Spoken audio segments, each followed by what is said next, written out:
BPN tidak wajib dinaikkan. Sumber keuangan untuk pengganti BPN, tentunya kita harus membuat yang namanya sistem monitoring self-assessment yang mampu menguji SPT wajib pajak. Kalau hal ini terwujud, maka akan meningkatkan tax ratio serendah-rendah 1%, setinggi-tingginya antara 2%.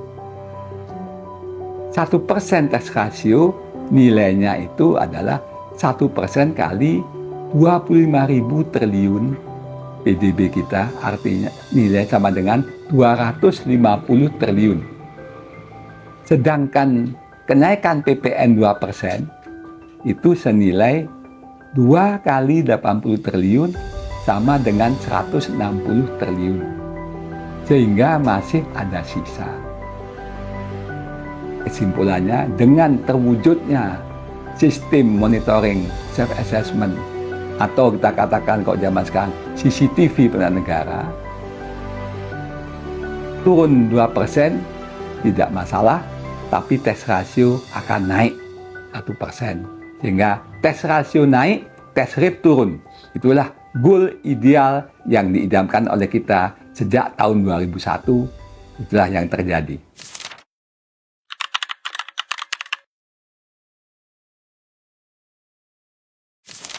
Baik, sebelum kami mengartikan sistem monitoring self-assessment, kami katakan self-assessment itulah sistem perpajakan Indonesia.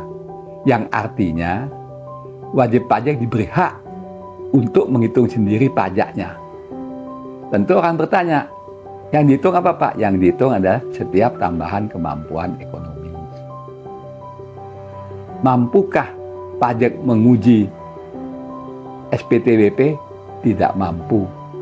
Kenapa tidak mampu? Karena belum punya monitoring.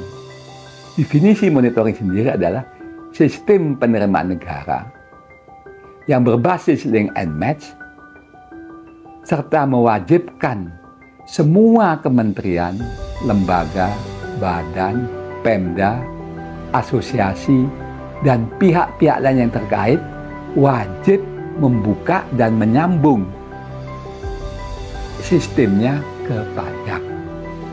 Kita suka menyebutkan kata lain kok zaman sekarang itu namanya CCTV penerimaan negara. Sehingga terwujudlah yang namanya transparansi. Dengan terwujudnya transparansi ini, maka akan naiklah tax ratio kita setiap tahun antara 1 sampai 2%.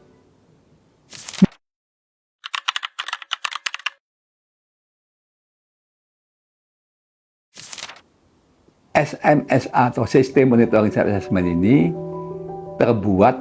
terkonsep pada tahun 2000. Pada waktu itu presidennya almarhum Gus Dur dengan Menteri Keuangannya Saudara Priadi, Pak Priadi.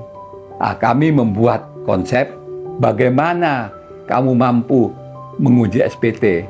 Kita harus membuat sistem monitoring self-assessment. Yang ini merupakan konsekuensi penerapan sistem self-assessment. Bunyinya seperti apa? Bunyinya adalah amandemen undang-undang penghambat pelaksanaan sistem self-assessment. Apa yang diamandemen? Undang-Undang 1098 tentang pokok-pokok perbankan dan Undang-Undang 2499 tentang lalu lintas devisa dan transaksi keuangannya supaya bisa diakses oleh aparat pajak. Terus bagaimana kamu memonitornya? Monitoring perpajakan di undang-undang saya katakan tahun 2001 yang terintegrasi dan online, baik internal maupun eksternal. Ini digulingkan sama yang almarhum Presiden Gus Dur dan tercipta tanggal 16 Juli suatu pernyataan bahwa DPR mendukung langkah ini. Seminggu kemudian diganti oleh Ibu Mega. Ibu Mega kan meneruskan sehingga 14 November 2001 tercipta undang-undangnya. Bunyinya persis. Mulai kita pakai dengan MOU macamnya, tingkat TR kita naik dari 11 menjadi 13% selama 5 tahun. Setelah itu kita menyusun undang-undang konkret supaya sistem monitoring saya terwujud, bukan artinya mengamandemen lagi, mewujudkan sistem ini menjadi kewajiban bagi semua pihak di Indonesia.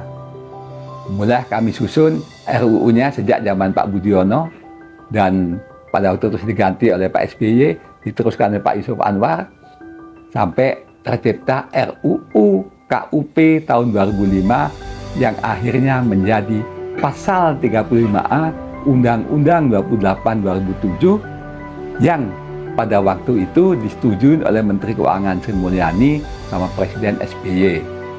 Jadi pasal 35A atau sistem monitoring self assessment ini terwujud dalam waktu 5 tahun, 6 tahun, dan disetujui oleh 5 Menteri Keuangan dan 3 Presiden.